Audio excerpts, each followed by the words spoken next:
আসসালামু আলাইকুম ভিউয়ার্স, টেকসেবার পক্ষ থেকে আমি মোহাম্মদ সাইফুর রহমান আপনাদেরকে জানাই সাদর আমন্ত্রণ। ভিউয়ার্স, এই টিউটোরিয়ালে আমরা দেখব মাইক্রোসফট ওয়ার্ডের একটি গুরুত্বপূর্ণ অংশ। বিশেষ করে যারা প্রফেশনাল লাইভে আছেন তাদের জন্য এটি অত্যন্ত গুরুত্বপূর্ণ অংশ। এটি আপনাদের জন্য অবশ্যই প্রয়োজনীয়। সেটা হলো যে ট্র্যাক চেঞ্জেস। আমরা মাইক্রোসফট ওয়ার্ডে যখন কোনো ডকুমেন্ট প্রিপেয়ার করি সেক্ষেত্রে দেখা যায় অনেক সময় কারেকশনের প্রয়োজন পড়ে, এবং কোথায় কোন ধরনের কারেকশন করলাম এগুলো যদি আমরা এক নজরে দেখতে পারি তাহলে আমাদের জন্য খুবই ভালো হয়। আর সেটি কিভাবে এক নজরে দেখতে হয় বা কোথায় কোথায় চেঞ্জ করছি তার জন্য আমরা এই ট্র্যাক চেঞ্জ অপশনটি ইউজ করতে পারি। তো আজকের এই টিউটোরিয়ালে আমরা ট্র্যাক চেঞ্জের সম্পর্কে বিস্তারিত আলোচনা করব। এখানে আমাদের যে রিবনটি আছে, এই রিবনের আন্ডারে এইখানে আমরা এই ট্র্যাক চেঞ্জের অপশনটি দেখতে পাচ্ছি। এখানে আমরা যে অপশনগুলো দেখতে পাচ্ছি ট্র্যাক চেঞ্জেসের, এখানে ডান পাশে দেখতে পাচ্ছি অল মার্কআপ, তারপরে শো মার্কআপ, এখানে হলো রিভিউ পান। ট্র্যাক চেঞ্জের জন্য আপনাকে অবশ্যই অল মার্কআপ এখানে দিয়ে রাখতে হবে। এখানে যদি আপনি শুধুমাত্র সিম্পল মার্কআপ অথবা নো মার্কআপে দিয়ে রাখেন তাহলে কিন্তু আপনি বিষয়টা বুঝতে পারবেন না। এজন্য আমরা সবসময় অল মার্কআপ দিয়ে ট্র্যাক চেঞ্জেস অপশনটি কাজ করব।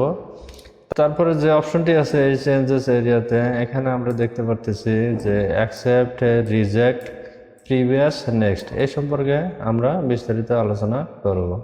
তো শুরুতে আমরা একটি ডামি টেক্সট নিয়ে নেই। আপনারা জানেন কিভাবে ডামি টেক্সট নিতে হয়। আমি নিলাম, একটু বড় আকারে নিয়ে নিলাম। এখানে আমার যে ডকুমেন্টটি প্রিপেয়ার করে রাখলাম, ধরুন আমি এটা আমার একটা ডকুমেন্ট তৈরি করছি, একটু সাইজ করে নেই, ইন্ডেন্ট করে, ওকে। আমার এই ডকুমেন্টে কোথায় কোথায় কারেকশন করছি সেই কারেকশনগুলো আমি এক নজরে দেখব পরবর্তীতে। তো ধরুন আমি এখানে এই শুরুতে যে ওয়ার্ড দুটি আছে এটি আমি বোল্ড করতে চাচ্ছি, তাহলে কিবোর্ড থেকে কন্ট্রোল পি প্রেস করলাম, বোল্ড হলো। আচ্ছা, এখানে দেখুন বোল্ড হওয়ার পরেও আমি কিন্তু এখানে দেখতে পাচ্ছি না। কারণ হলো কি, আমার কিন্তু এই ট্র্যাক চেঞ্জেস এটা এনাবল করা নাই। এটা আমি জাস্ট এই ট্র্যাক চেঞ্জেস দিয়ে রাখলাম। এরপরে যদি আবার আমি এখানে ক্লিক দিই, ধরুন কন্ট্রোল বি দিলাম, এই যে দেখুন, তাহলে কিন্তু আমার এটি শো করতেছে। এজন্য আপনারা খেয়াল করবেন যে এটাই এনাবল করা আছে কি নাই। যদি এনাবল করা থাকে তাহলে কিন্তু এই জায়গাটুকু দেখুন মার্ক করা আছে, এই যে এটাতে মার্ক করা আছে, হালকা শ্যাডো আকারে কালার আছে। তারপরে যে কাজটি করব, আমরা ধরুন কোনো একটি সেন্টেন্স বা কিছু ওয়ার্ডকে আমরা ডিলিট করব। ধরুন আমরা এই যে লাইনটি কিবোর্ড থেকে ডিলিট করে দিলাম, ডিলিট, দেখুন তাহলে কিন্তু এটা আমরা বুঝতে পারতেছি যে এখানে লাইনটি ডিলিট হয়ে গেছে। তারপরে আমরা যদি চাই যে এখানে কিছু টেক্সটের নিচে আন্ডারলাইন দেব, ধরুন আমি একটু বেশি করে নিই, এখানে এই টেক্সটের নিচে আন্ডারলাইন দিলাম, দেখুন তাহলে কিন্তু এখানে আন্ডারলাইন শো করতেছে। তারপরে আমরা যদি চাই যে এখানে টেক্সটকে ইটালিক করব, ইটালিক করলাম। অথবা আমরা এখানে যে বানানটা আছে সেই বানানটা আমাদের ভুল আছে, এই বানানটা আমরা চেঞ্জ করে দেব। কি দিলাম, আই দিলাম, জাস্ট উদাহরণ হিসাবে আর কি বলতেছি, দিলাম। তারপরে এখানে বানানটা আমি যদি চেঞ্জ করে যাই কোডা, তাহলে কিন্তু দেখুন এখানে সবগুলো আমার কিন্তু মার্ক করে দেখাচ্ছে। এখানে যেমন ডান পাশে দেখাচ্ছে যে কে এটা চেঞ্জ করছে, যে সাইফুর রহমান। কি পরিবর্তন করছে, যে ফরম্যাটেড করছে, যে এটা বোল্ড করছে। তারপর এখানে ডিলেট, সরাসরি ডিলেটে দেখাচ্ছে। তারপর এখানে এই কোন ইউজার করছে, কি করছে সেটা কিন্তু দেখাচ্ছে, যে আন্ডারলাইন করছে, তারপরে ইতালিক করছে। এভাবে চাইলে যে আমরা এখানে যদি আমরা কালার পরিবর্তন করি ফন্টে, এখানে কালার পরিবর্তন করে দিলাম, দেখুন কালার পরিবর্তন করে দিলাম। তারপরে আমরা এরকমই আর কি, আপনি যতগুলো কাজ করবেন সবগুলো এখানে দেখাবে। আবার যদি আপনি এখানে ফন্ট পরিবর্তন করে দেন, ধরেন এই যে ফন্ট পরিবর্তন করে দিলাম, আমার এখানে যে ফন্ট ছিল এখানে ভিন্ন ধরনের ফন্ট ছিল, এখানে কিন্তু সেটাই দেখাচ্ছে। ফন্ট কি, বডি সিএস বৃন্দা, আমি বডি সিএস বৃন্দা ফন্ট দিয়েছি। এখন এগুলো আমি যতক্ষণ পর্যন্ত এখান থেকে অ্যাকসেপ্ট না করব ততক্ষণ পর্যন্ত কিন্তু আমার এগুলো কার্যকর হবে না।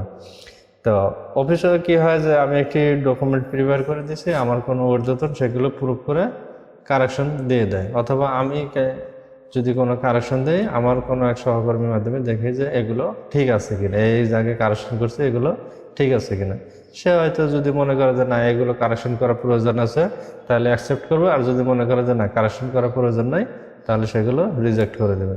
তা আমরা এই পেজে বা আমাদের এই ডকুমেন্টে কী কী পরিবর্তন আনছি তা যদি আমরা এক নজরে দেখতে যাই, জাস্ট আমরা প্রথমটা যে পরিবর্তন আছে সেটা সিলেক্ট করলাম, করার পরে এই যে দেখুন এখানে প্রিভিয়াস আছে, নেক্সট আছে, তাহলে নেক্সট দিলাম। আমাদের এই যে পরবর্তীতে এই পাওয়ারে যে চেঞ্জ করছিলাম সেটা কিন্তু দেখেছে। আবার নেক্সট দিলাম, যে ডিলিট করছিলাম সেই অপশনটা দেখেছে।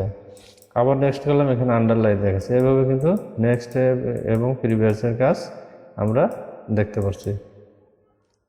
ওকে, এরপরে কি হবে যে আমরা এখানে এগুলো যদি পরিবর্তন অ্যাকসেপ্ট করি, জাস্ট আমরা এখানে কার্সারটা রাখলাম, রাখার পরে দেখুন এই যে এই রিজেক্টে যদি করতে চাই রিজেক্ট, আর অ্যাকসেপ্ট করতে চাইলে অ্যাকসেপ্ট, এই যে অ্যাকসেপ্ট দিস চেঞ্জ, আমরা এই চেঞ্জটা অ্যাকসেপ্ট করলাম। ওকে, তারপরে এটা যদি আমরা যে না এই ডকুমেন্টে আমাদের প্রয়োজন আছে এটা ডিলিট করা যাবে না, সেক্ষেত্রে আমরা এটা কী করব, রিজেক্ট চেঞ্জেস দিলাম।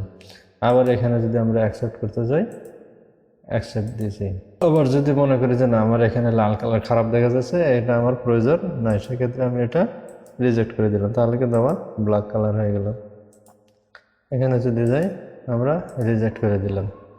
আবার যদি চাই যে না আমার এখানে যতগুলো আছে সবগুলো এখন আছে সবগুলো আমি অ্যাকসেপ্ট করবো, তাহলে অ্যাকসেপ্ট অল চেঞ্জেস, তাহলে সবগুলো অ্যাকসেপ্ট হয়ে গেল।